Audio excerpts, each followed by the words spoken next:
First of all, good morning, everybody. For LA, this is early, I think, but as people trickle in, that's okay. Today should be a very interesting panel. Everybody says that, but I think that the subject matter here is fascinating. You have a nice mix of people who are in the overall immersive space who are up here, and they'll be able to do all the talking and really share some ideas of the possibilities for the branding and advertising in immersive space, some possibilities, real world examples, that's the hope, and also just then getting a little bit more granular from that. We have an hour, which is a short period of time to cover all that. Because we're small enough here, I'll leave some time at the end for Q&A, because that's going to be, especially with a small audience like this, we can get you some more specifics on that will matter to you and what you're doing. And that can be pretty illustrative, so we'll do that.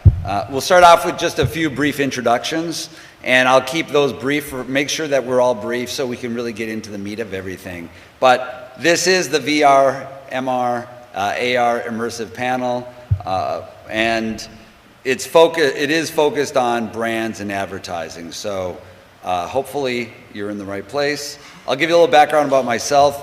My name is Peter Chadi. I am chairman of a company called Creative Media. And at this point in my career, I've been in the media, entertainment, tech world for 30 years. I've seen a lot of different things, worn a lot of different hats. I'm really a business advisor, connector, business development executive, and also an investor in the overall space. I work with a number of immersive media companies. I also write a book about the overall digital media landscape. And in that, I try to identify who I believe is doing very interesting things in whether it's video, et cetera, but also in the immersive space. And the best way to learn about those companies is through opportunities like this, to be with the real thought leaders who are making it happen. And I can tell you the people up here they're the ones, they're the innovators who are doing great things. And I see that Dimitri Shapiro made it down near my neck of the woods from San Diego, which is a brutal drive. Only took 4.5 hours today. Only 4.5. Now, if he had left 1 hour earlier, it would have been an hour and 45 minutes. Probably. 2 hours, yeah. Yeah. So anyhow, with that, I'm just going to pass it over to the panel and have some brief introductions. We'll keep it to like 2 minutes, cool. minute and a half. Go ahead. My name is Grant Ogburn. I'm the head of client services and solutions working in the XR space across the Publicis Group. I lead a team called Tilt Shift that sits within an agency here in Los Angeles and then serves 150 agencies plus worldwide.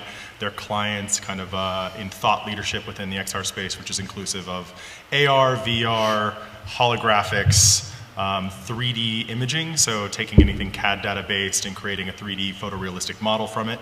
Obviously there's a lot of efficiencies there in photo shoots and things like that. My background is gaming actually, so I spent 10 years starting in the WPP network at Wonderman, servicing the Microsoft Xbox clients, and then I was hired as a client. And I spent about 8 years at Xbox before coming down to Los Angeles and rejoining the Publicis Group. Tilt Shift as a capability serves the Publicis Group and all of its clients, both as a production capability in strategy and application of XR in the XR space. And then we also work with third-party vendors as well, really bringing in best-in-class talent to serve all of our group's clients as needed. Can you guys pull your microphones closer? Thank you for that. Hopefully you can hear me. My name is Marc Ledger. I am CEO of Vortex Immersion Media. Our founder, Ed Lance, was a pioneer in the dome and immersion shared entertainment space, having built a lot of the early planetariums and then shifted to focus on arts and entertainment and experiential marketing. And we are in the process of pivoting to build a network, an interoperated network of arts and entertainment creative spaces that can then stream and integrate with the VR community. My background is a serial entrepreneur. I spent many years with a military technology incubator, bringing new to the world technologies to the planet and commercializing defense-funded technology to transformative solutions with the overarching intent of making the world a happier place. Hi, I'm Rachel Lanham. I'm the GM of a VR video production studio called Wonderview, and we're embedded in a VR video software company called Pixvana, who we've just launched end-to-end platform for the creation and delivery of VR video in the cloud. And yeah, at Wonderview we do mainly video productions for in-headset, but also domes and 360 video as well. My name is, excuse me, Dimitri Shapiro. I'm the CEO of GoMeta Inc. We make a platform called Metaverse Studio that allows anyone, including non-technical people, to create what we call interactive content that includes XR. So far, we've had over 130,000 of these interactive experiences that have been created by people sort of from all walks of life for all kinds of different things. Prior to this, I spent 4 years at Google. Prior to that, I was the Chief Technology Officer of MySpace Music. And before that, I built 2 other venture-backed companies. One of them was a large competitor to YouTube called VO Networks. Another one was a perimeter security company. My name is Christine Lawton. I am a partner at the Nolan Hyman law firm. I'm actually one of 2 law school graduates on this panel, but I'm not going to reveal the identity of the other one, just to protect the innocent. But so you might think, why am I on the panel? But I tend to become my clients or my business executives' new best friend, because I am the legal innovator who gets shit done in the digital and emerging media space. My background has been running business and legal affairs departments at major studios, Disney, DreamWorks, Universal, and Fox, all the way from packaged media all the way up to digital platform licensing, which I launched at Universal, and AR and VR. Hi, I'm Kevin Cornish. I'm a filmmaker, also founded an agency called Moth and Flame. And for the last 4 years, we've been focused pretty exclusively on the kind of immersive space, and most specifically on conversational experiences. So a couple recent ones, one for 13 Reasons Why, where you could get FaceTime calls from characters on the show. One for IMAX and Warner Brothers, where you could talk to a panda and in augmented reality and learn about life as a panda, and have really just been trying to figure out how to do, what does it mean when you can talk to characters in a movie, and how do you tell stories that keep people engaged when you're doing that? Okay, great. So with the introductions, then let's start the conversation off. And by the way, we can make this a conversation. So if anybody wants to ask some questions, even throughout, depending on how the flow is going, then I can. It's a small enough room where I'll be able to call on people. That's okay. But I think that given the topic, it'd be interesting to understand why brands and advertisers would or should consider immersive as part of their overall as part of their overall portfolio of how to engage with an audience. And so understanding why and what the possibilities are today, and then later on we'll talk about what the possibilities may be. So before we get into specific examples of certain campaigns that have worked well, let's talk about that a little bit, just like what the possibilities are and why brands should even be thinking about this, and more than thinking about that, perhaps even actively pursuing it right now. So why don't we, I'll start with Pixvana first. I guess I'm old enough to remember when mobile and social were places where brands weren't advertising, and you know, the distribution was a little clunky and it was kind of unknown what was going to happen. And this, to me, is that similar time in VR where you need to get out there, you need to test and see, well, how does our brand look and act and talk in VR or in immersive media? You know, when social first started, it was like suddenly brands had to think about, well, what's my personality, what's my voice beyond just a press release?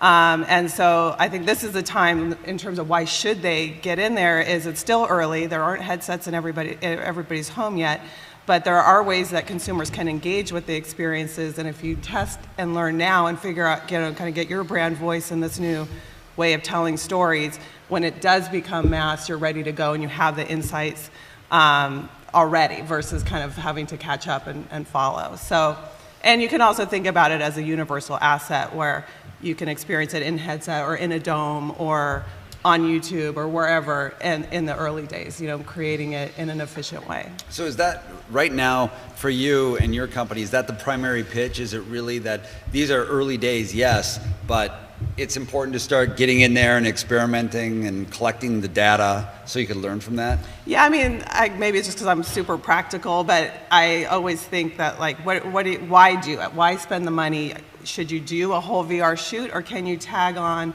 a VR idea to your TV commercial shoot or to another scenario? So I'm always pushing to kind of get in there and test and be efficient about it and learn. Because the eyeballs aren't, you can't say there's zillions of headsets at home and everybody's using that to consume entertainment. But you can argue that social, VR may represent social media 2.0, and if you don't know what your voice is in that format, you're going to have a challenge. So yeah, for me, I talk about it more realistically. It's a test, or it's location based where you can get some people through, but it's not about millions and millions of eyeballs. Personally, and Grant, how about for you? When you're talking to your clients, what is the teaching that you're giving them? I mean, half the time, clients have a lot of money. They want to create an experience. They're looking to us to advise them on whether it should be VR or whether it should be AR. The momentum is still gaining on VR. The headsets are still expensive. The peripherals needed to drive those experiences are still expensive. Mobile adoption of VR just isn't where you expect it to be currently. That may come with 5G, it may not. So we really are steering clients towards kind of this AR or online 3D model. And we're starting to see a lot of people kind of move into this space. So Facebook is including 3D models in their feed. New York Times is as well. We can actually create those 3D models in an efficient manner that can then be used across the AR experiences as well, or into 360 domes. And let's face it, AR has mass market penetration. You have it on 70+ million devices in the United States alone. iPhone 6 Pluses and later were enabled at the release of 11.0. And so that's really where we're sending people. And I think that creating those experiences where you can, especially in the consumer packaged goods space, see additional information on a package, or let's face it, also just step aside for a second, the path to purchase process has changed entirely. People are not going to auto dealerships, people are not going to brick and mortar as much as they used to, they're going on e-com. So creating an experience that allows someone to put a product in their hand before they actually purchase it, or put a car in their driveway before they actually make it to the dealer, is really an incredible method for brands to use to access a market. Is that the primary focus right now for when you're advising clients and trying to bring them into this world to really experiment? I think it varies by client. I think if there's a really strong story to be told, 13 Reasons Why is a perfect example. If there's a strong storyline there, there's no reason not to use VR. It's still a very powerful platform. But if it's about putting a product in someone's hand, if it's about selling something, I really think AR is the way to go right now. And Dimitri, and then Mark, I'll go back to you because it's a different type. But Dimitri, since we're talking about AR, how about you when you're talking to the brands and establishing partnerships with them? What is your pitch to them to enter into that world and to start spending money and for smart reasons? Well, now is as you pointed out, I think, now is the time to experiment. And the tools are here that you can use right now to start playing around with these things. And indeed, some brands are doing it. For example, Sony Records used our platform to augment the Country Music Festival 2 years ago. Atlantic Records used it to augment Lollapalooza and Electric Daisy Carnival. And that agency here in town called Interactivism used it to augment one of the floats in the Rose Parade this year. They ended up winning the grand prize.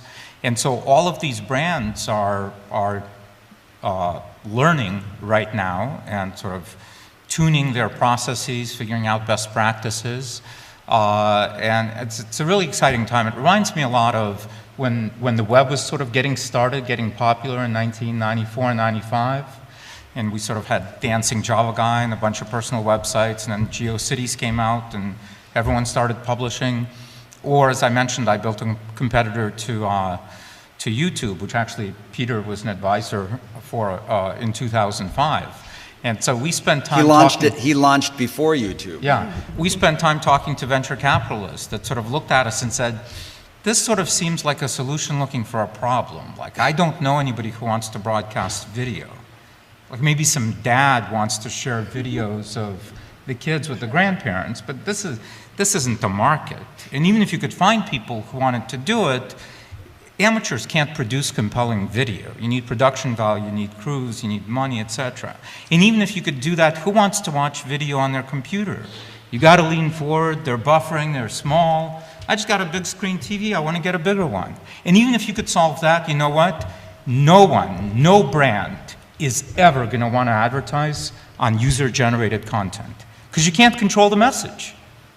Well, guess what? More than 50% of digital ad spend today, right, is on Facebook and YouTube, both UGCs. And we're in the exact same inflection point now, at least we believe, when it comes to certainly augmented reality, virtual reality, sort of up the spectrum, will take a little bit longer. But AR is here right now. You can start playing with it. People are playing with it. Like I said, we've had over 130,000 experiences created, 20,000 created last month, and it's accelerating. So now's the time to start playing. And more, oh, go ahead. Your why don't you give your name and who you're with? Yeah, my name is Marc Ledger, Digital is a VR consultant, CEO in Milwaukee, Wisconsin. So I was in New York and then I relocated to Milwaukee for some of the opportunities there. So Mr. Shapiro, you were talking about this inflection point, but one distinction is I think the web back in the day had this virtual space, right? But when we start talking about immersive experiences, we're also talking about physical real estate. So coming from an area like Milwaukee, there's a lot of space available in malls where a lot of retailers like Sears and Flat. So when I'm working with companies trying to pitch immersive content for their products, I run into this logistical barrier of being like, well, this space exists, this movie theater exists for some sort of e-sport event, for example, or this small space for some sort of void type experience. But I'm running into obstacles from the actual physical capital perspective. So maybe Mr. Ledger, this might be your area, but I'm wondering what experiences or what advice you can share from someone who's trying to work with companies for immersive content, but still has to kind of negotiate that real estate. Yeah, I think Marc is has perfect background for all of that, and also getting back into answering that, and then getting back into a little bit of how your immersive is just different from others that we're talking about here. Well, it's exactly the part of the equation that we're focused on right now is moving into physical spaces, right? So we look at immersive. If you think of the nature of the word immersive, you think of the nature of the word experience.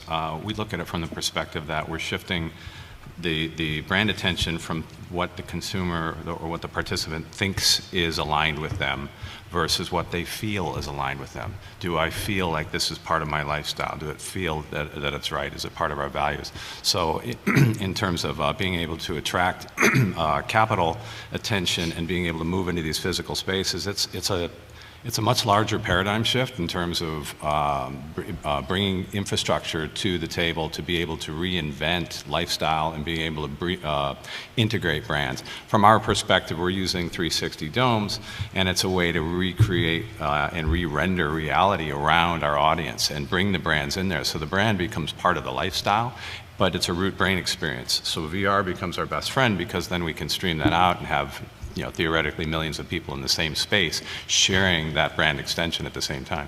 I think it is kind of that inflection point issue. It's an issue that we are finding in my firm as well, because we do have expertise, in particular practice in location-based entertainment. And so they are very capital-intensive businesses. And so if you're going to a VC who's looking for kind of a growth market and scale and, using the internet to deploy. And you're like, well, I need a proof of concept in this one location so that I can build it out. But that takes millions of dollars. It's very hard to raise the money. And I think we're at that moment, the same kind of thing where I think the money and the business people at the same time are going to realize you've got locations, you have these technological capabilities that you should put together to create and to really use all of these new experiences that people want. And I think it's a matter of time. Yeah, agreed on that. And so when you talk about some of the physical environments like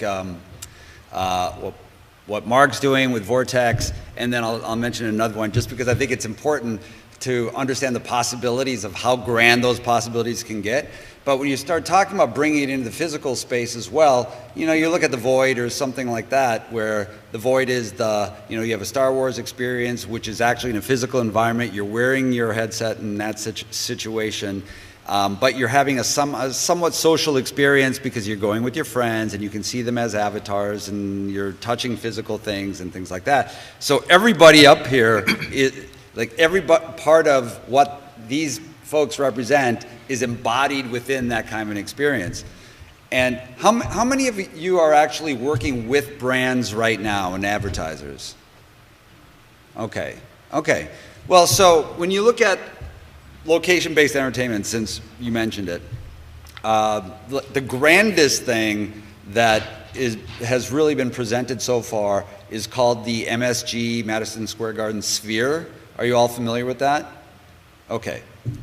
So we were talking about this a little bit beforehand. So the MSG Sphere is taking what Marc has, and Marc's vortexes you can have multiple and scale nicely throughout the globe. So they're cost effective. They're still grand. So getting to your point about just how much is involved, there's real capital cost to it. But what MSG, Madison Square Garden Group, is doing is they're betting the company. They own the garden. They own a couple sports teams.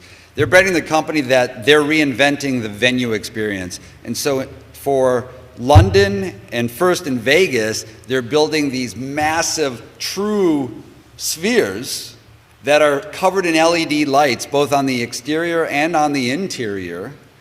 And then there's directed sound and all kinds of things. But it's this fully immersive experience within a sphere, a full sphere covered in LED lights, and it seats 15,000 to 20,000 people. So this is a massive, massive thing. 350 million, as I said. And so from a brand's perspective, you can imagine that on the exterior, the kinds of possibilities that you can have to tell your stories and engage with audiences, even when there's no show going on.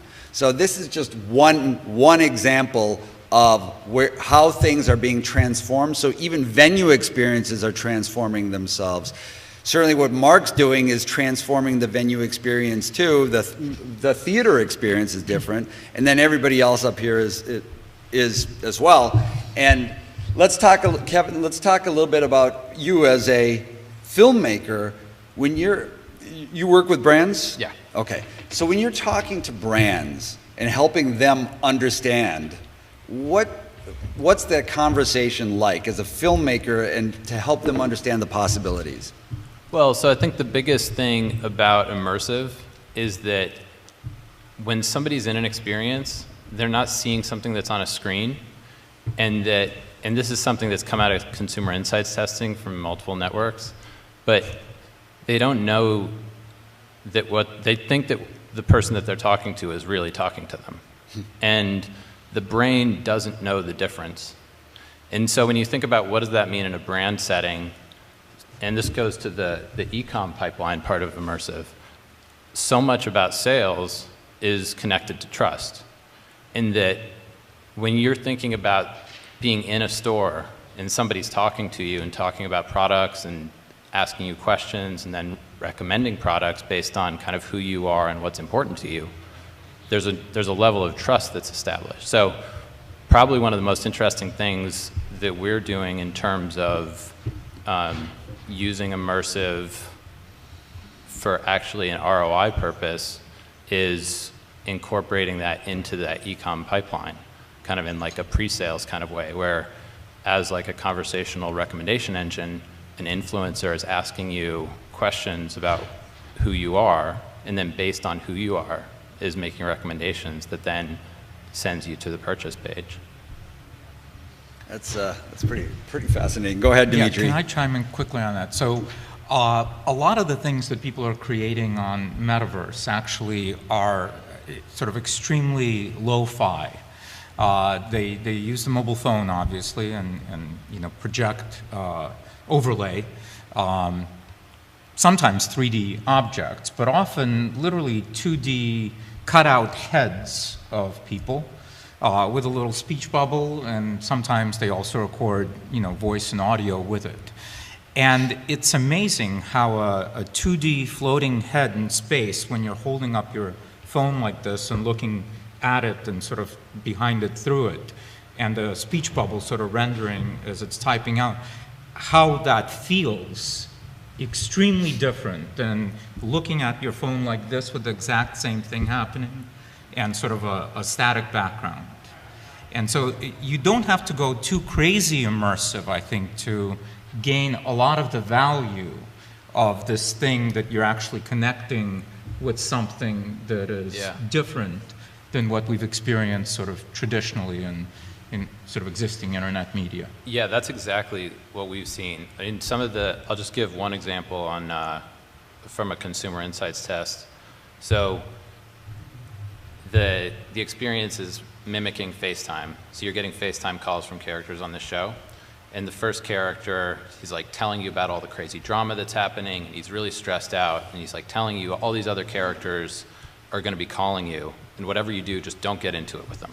Just stay out of it. So we're watching, and so this girl, she like does this, and then like the end of the scene, he's like so stressed out, he wants to know, are you going to stay out of it, or what are you going to do? And you can tell him you are, or you can tell him you don't care what he says, or you can tell him whatever.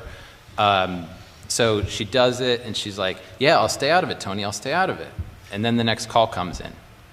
And then we were like watching this through kind of the mirrors, and we're like, she's like, does this, and then answers the call. And she does the rest of the experience like that. And so we asked her afterwards, so we noticed at this point you kind of moved your head, what was going on there? She was like, well, you know, I was talking to Tony, and I really respect Tony, and I told him I'd stay out of it, but then I wanted to find out what the other people were saying, so I wanted to answer the calls, but I didn't want there to be any evidence because I didn't want Tony to find out. Like, that is a real human being like describing what was going on inside of their minds while they were going through this. Yeah. I think this really gets to your you know, first question about how do you or why do you get into these kinds of, you know, brand connections. And it's engagement. It is really, these are tools to engage your brand with humans who will then do things to connect to your brand. And if you compare it kind of to traditional advertising or marketing, which everybody knows is not working nearly as well as it should because we are a changed world, you know, just in terms of capabilities. There's no reason not to, and if it is such a I think it's really important. That's a really great point. I mean, I've pretty much sung the praises of AR up here, but Chris Milk and the ultimate empathy driver conversation. So for those of you that read it, and Chris Milk said that VR is the ultimate empathy driver, and I do find that that is really where you can leverage these technologies to put people in a first-person perspective. I would never feel what it's like to be a single mother of 4 that's completely overwhelmed by her experiences. And brands can really use that to tell a really poignant story about putting someone in a first-person perspective and really allowing them to be in the driver's seat of those experiences. We see those things happening in the healthcare industry. The University of San Francisco is actually using it to train doctors and surgeons on creating overwhelming scenarios. So loud ER facilities, being able to replay surgical situations where patients may be lost. Obviously, if you're a doctor, those are real-time situations, those are real lives that are lost on tape. tables, but what if you can put on a VR headset, overwhelm your senses entirely, and learn to basically deal with those scenarios better? Obviously, that's a very extreme example, but from a brand experience perspective, being able to put someone in the driver's seat of your product and experience that before they make a purchase decision is really powerful. Yeah. So you're talking about engagement. From what kind of KPIs can an advertiser or marketer, what can you give them at this point? What should they be looking for to measure engagement and measure success based on? It sounds like the goal right now is primarily experimentation, collecting data, but I also think it's conversion, because you can compare traditional, advertising and marketing methods and the conversion rate, and just, compare it to what you get out of conversions for AR, VR, XR experiences. And the initial data is that, you might get kind of a 1% conversion rate out of some of the traditional methods, and you can turn these into like 20, 23% conversion rates, which is fantastic. yeah. Mark, you were going to say something. Yeah, I was going to kind of expand actually on both of these points, because I think part of it, when you take that participatory shift that he was talking about in terms of the static versus the immersive, and then you go into our format and you talk about what happens in a domed environment, look at it from a neurological perspective, and the domes are kind of the synaptic interface with the metaverse, with the community, and then so now rather than the brand trying to connect with the individual, with the community through the individual, the brand is actually connecting with community in a shared capacity. So those conversion rates start going up because everybody's having that unified immersive experience, and it starts to employ a group think or a group participatory conversion. Any other thoughts on just, go ahead. And can you, who you are and who you're with?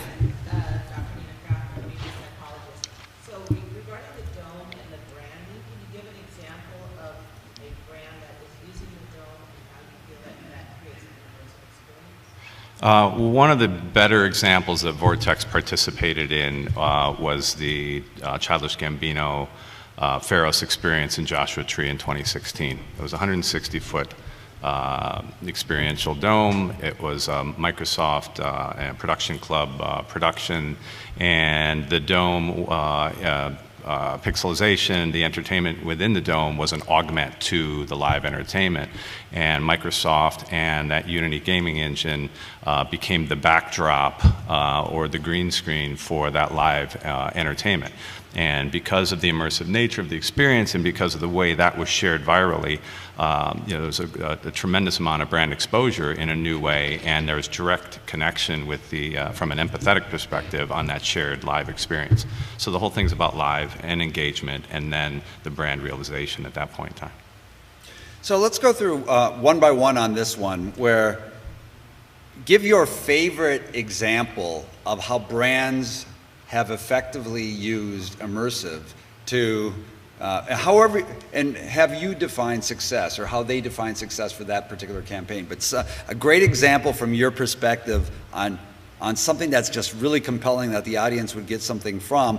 And for if you're running one of the companies here, it could be one of your own, but it doesn't have to be. So why don't we start, Grant, with you? Oh, God. You have to choose one. I don't even know that I could choose one. I really like the work that NextVR is doing right now. NextVR, for those who are not close to that company or aware, does live streaming of sports events in VR over mobile devices. It's a super high definition output with a very, very smooth domes. I'm really impressed by their quality, especially because it's going over mobile. I'm really impressed by their tech and their live streaming capabilities, also the advertising they're currently working with. I think their time spent are north of 40 minutes, which is insane for mobile VR. So I really like that.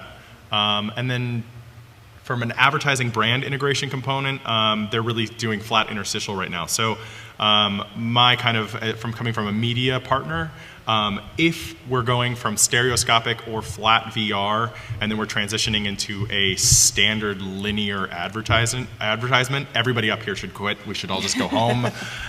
If we're gonna go the route of Facebook avatars, we should all quit and go home. They're really working on bringing interstitial advertising forward there. So I'm really impressed by them. Okay. Mark?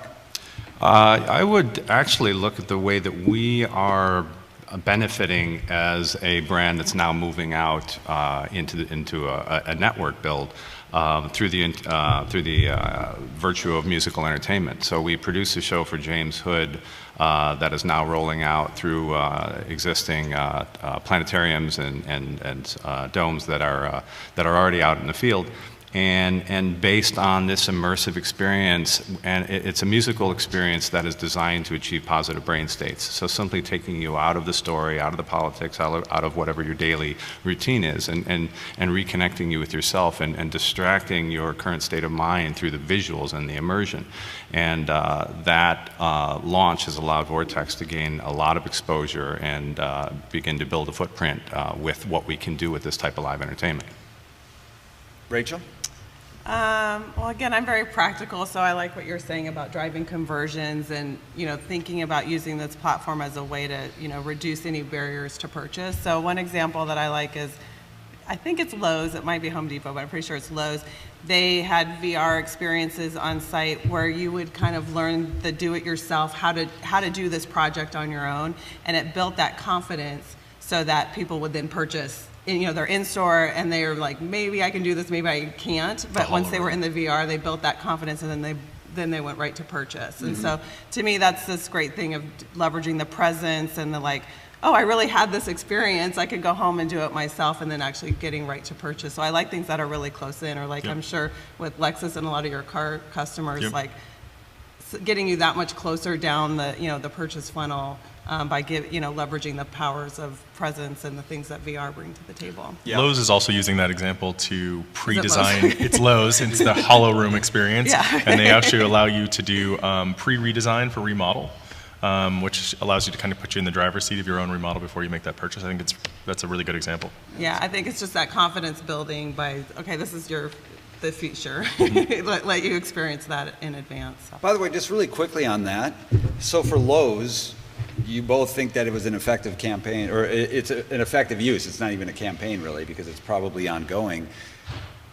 Was that driven in-house by expertise that they brought in-house to be part of Lowe's to rethink the consumer experience, or was that through people like you who came in and helped them understand? That is a halfway, kind of a mix between consultancy coming out of the group, which was out of Moxie in Atlanta, and out of internal futurists that sit within Lowe's. Huh. And it was installed in a number of their stores. They've actually been really amazing in the immersive space. Lowe's actually uses AR to help you find products on shelves, so you can actually load a list, go into a store, tap, find me these products, and it'll actually route you kind of Pokemon Go style through the store to find your products. And then they've got the in-home redesign elements that are pretty impressive. That's impressive. Yeah. Right. Dimitri?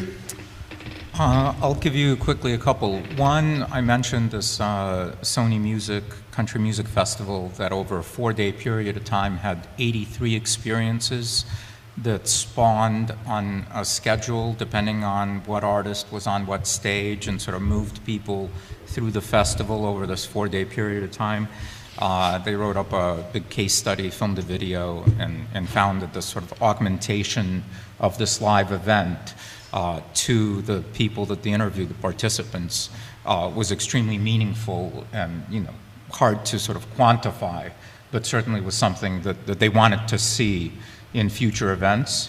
And as I mentioned, Atlantic Records did Lollapalooza and Electric Daisy Carnival with that right after that.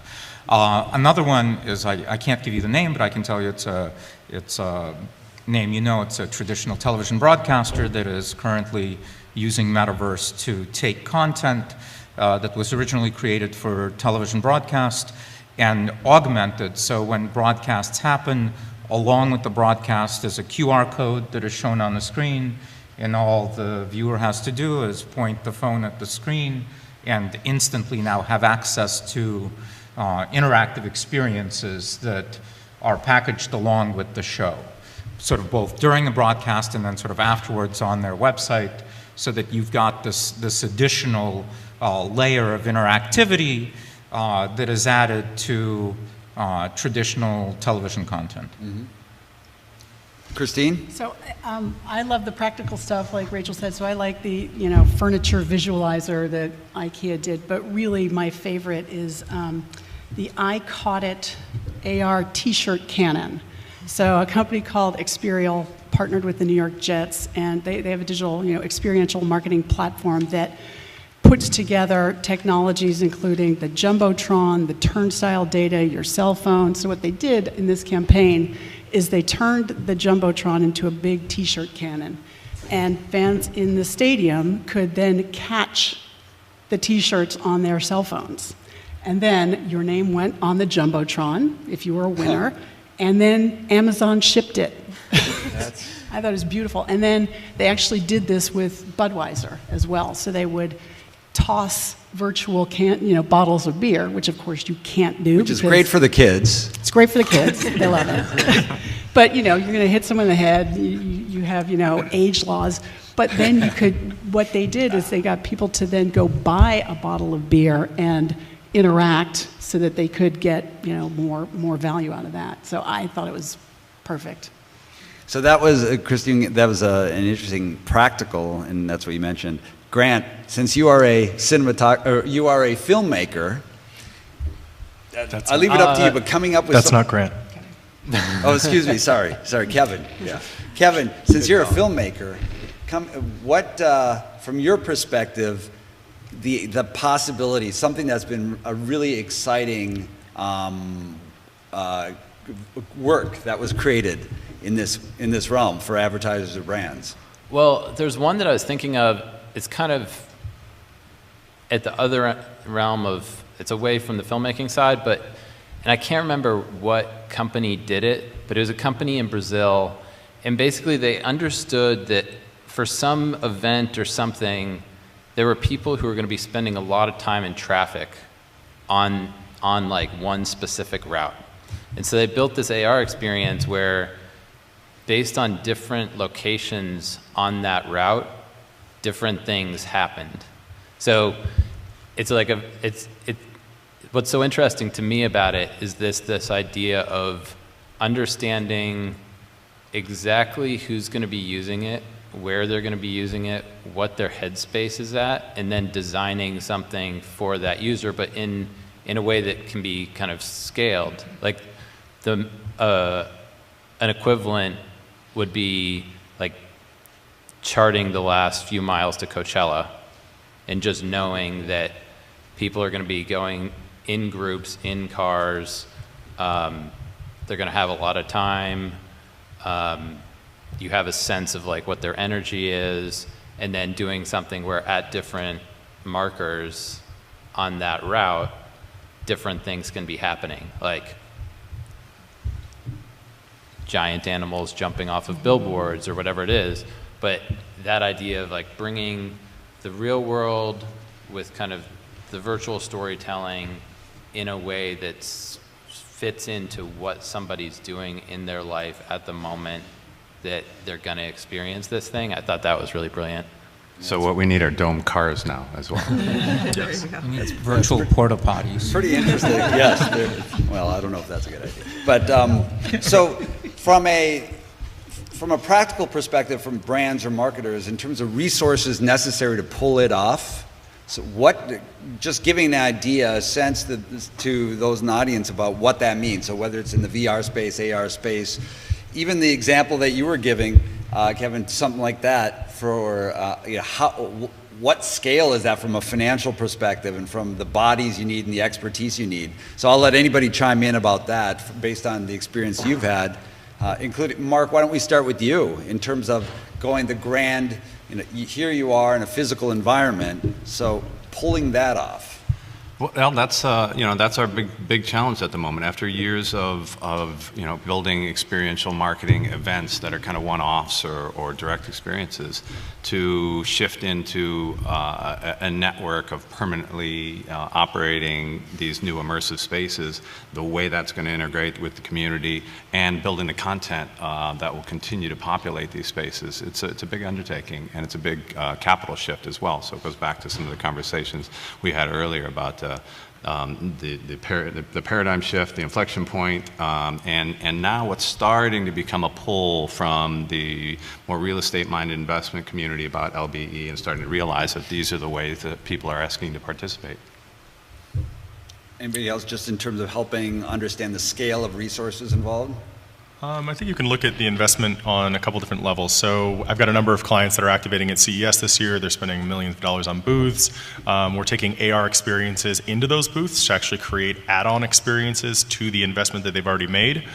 We've got clients that are using small format pop-up stores and doing the same thing, but really from those that don't want to invest in a physical space, and unfortunately the guy already took off. But when you've got 30,000 square feet of open space and you don't know what to do with that space, using things like AR mapping can actually bring a physical space to life where it doesn't exist. And you would be surprised, a number of studies we've done, if there is massive level of interaction, consumers will forgive a lack of either full visual fidelity or physical space being present, because the brain will actually believe, even if it's looking at on a small 5-inch phone, the brain will believe that they are seeing something that is real. And so when you look at things like scale, there's obviously the massive investments that happen around physical booths and add-on experiences and things like that. But I would also encourage you guys to explore with your brands using AR technology or VR technology to create formats that allow interaction or visualization without actually holding a product in the hand or being in a physical booth experience like that. And it's a much more kind of efficient and cost-effective way to bring those experiences to life, leveraging immersive technologies. Rachel, how about you in terms of insights there? Yeah, I would agree. I think for now, since it is early days, and many brands are just starting to experiment, is what else is going on. If you're having a booth at South by Southwest or at the car show or at CES, or you're doing a commercial shoot, just take that opportunity and the investment that's already being laid out on a set or on an event and think about what that VR, I mean, I think of the world of VR, but it could be AR or any of the new realities. Think about what that extension is and allow for that investment to just go that much further. So if you have a celebrity and they're a NASCAR driver, leverage that, show up with the 360 camera, give people a behind the scenes and put it up on YouTube. You're not adding that much cost. VR, film crews are small because they have to disappear anyways. So there's lots of ways to get out there and try. So I would look at, I would sit down with any brand and say, what's the plan for the year and where are those logical VR extensions or AR or whatever it might be, and just take that investment to a higher level. When you think about trade shows, that's a huge investment and it's a certain amount of square feet.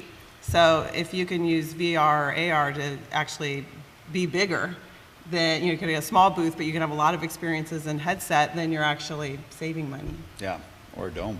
Yeah. Kevin, as the filmmaker, you're budgeting, you're helping them budget, so. Yeah, I think one of the most important things when you're budgeting something is making sure that you're planning for what kind of media you're going to put behind something, because the ROI on that media is actually very good. So a side-by-side example on 13 Reasons Why, there was media put behind a drive video that drove to the experience, and then there's media put behind just regular 30-second teasers.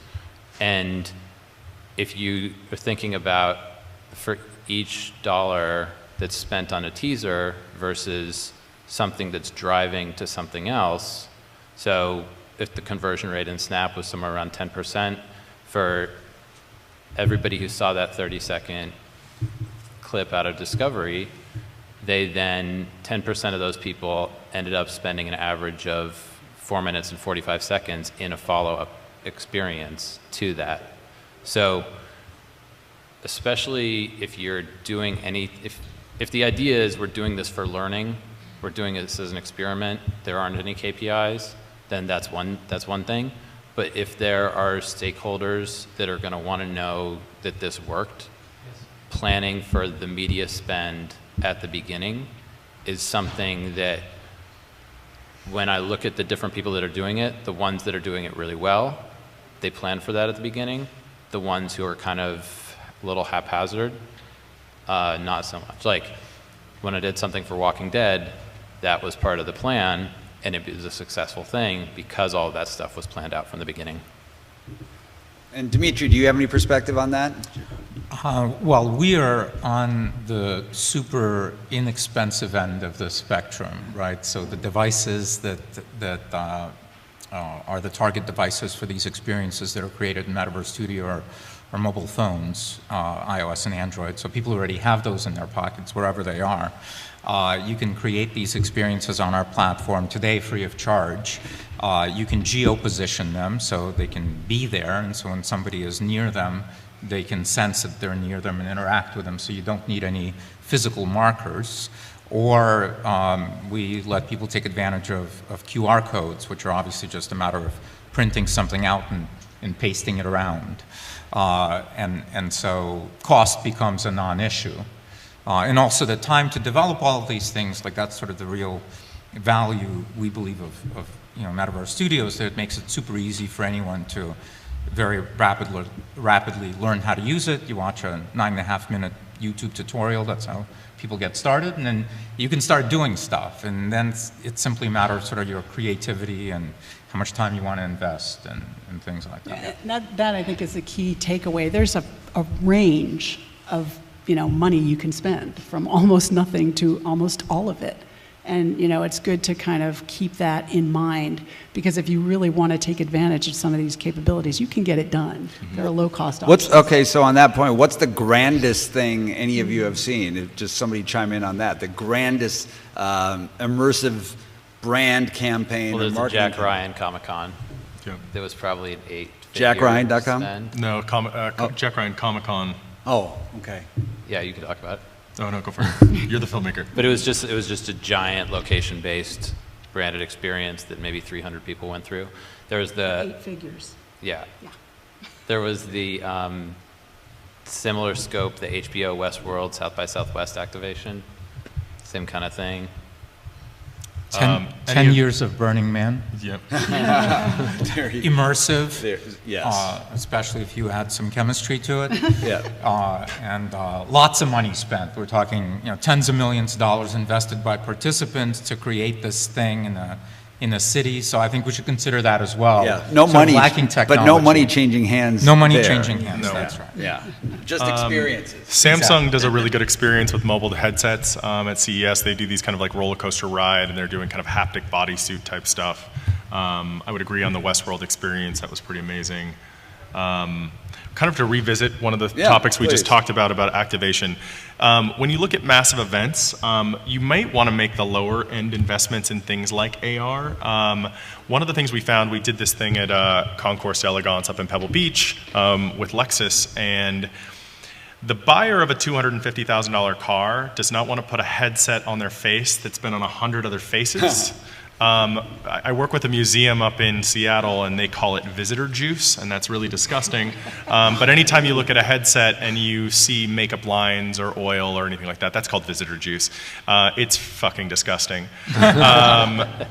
But you also have to play with kind of the fragility of ego. So when you put on a headset, and especially if there's an audio experience that accompanies it, you are completely sealed out from the world around you. So if I were to go into VR right now and put on a headset, I would have no idea what you guys were going to do. You could jump me, we could have an earthquake here in Los Angeles, and the building could come down around me. All of those things factor into activating a full-on VR experience in a kind of a experiential setting like CES.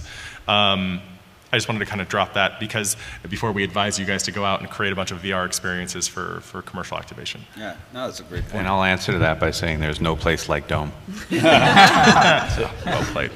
Yeah, well played indeed. So we are now on the dawn of 5G. How will that transform what we're talking about in the next year, 2 years? I'll jump in on that, because I think, again, going back to what we like to refer to as the neurology, whether you're talking about the domes as the community interface, or you're talking about the VR out at the edge, as that starts to interoperate, the interactivity of that, the nature of the immersion, the interactive metaverse participations, obviously, we're just going to continue to up-level the level or the quality of the reality that the participants are perceiving. And so the backbone, the ability to continue to enrich that experience is, you know, what 5G is all about. Mm-hmm. So I would imagine from a brand and advertiser's perspective, all the more reason to jump into the game and start playing right now, because the world's going to be transforming quite a bit in a very near term with just the overall capabilities and capacity.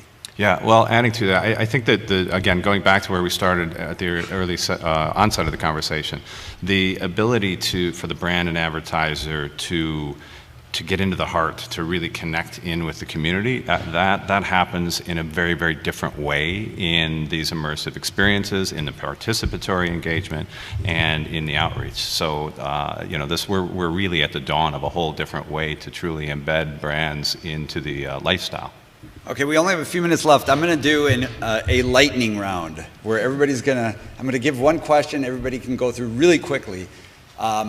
Naming one company in the immersive space, and I'll leave it wide open like that, who you believe is doing innovative things that may be under the radar, but a company that you should know.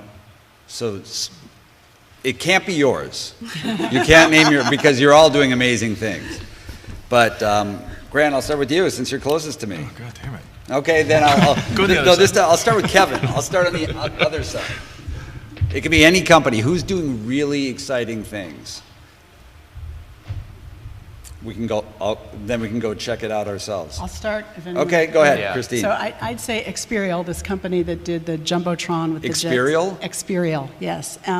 Because they're creating this experiential platform that combines and kind of harmonizes a bunch of different technologies together.